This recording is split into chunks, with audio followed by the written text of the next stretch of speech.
In the same way that Blogger allows you to determine where you want to store your archives, you can determine a different location than the default for your feed.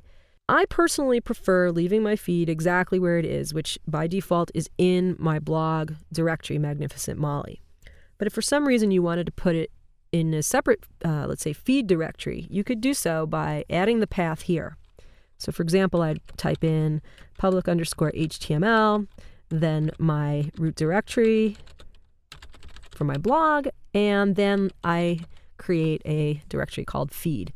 Now, if you do that, you have to also add that directory to the site feed URL right there, okay? But again, I totally don't think that this is really necessary. It just depends what you want, but my preference is to just leave it at the default. The same thing is true for site feed file name. Atom.xml is a standardized, recognized file name. You can change the prefix if you want. Let's say you wanted to call it Molly, Molly.xml, that's perfectly acceptable. But because of the standardization issue, because people are familiar with this, that's really the best way to go.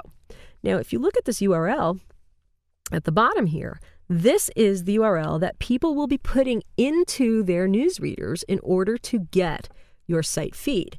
So this may be published on your website for people to figure out how to do that. And in fact, Blogger already includes that in the template so that once you save the settings, once you've set this whole page up to publish a site feed, once you've set your description and done everything else that you'd like in terms of the way you manage your site feed, the moment you save the settings, this information gets put into your Blogger template, and there will be a little link that allows people to get to the URL, where the feed is, and then put that in their newsreaders. So let's go ahead and save the settings here. And that's terrific. We now have a site feed all set up.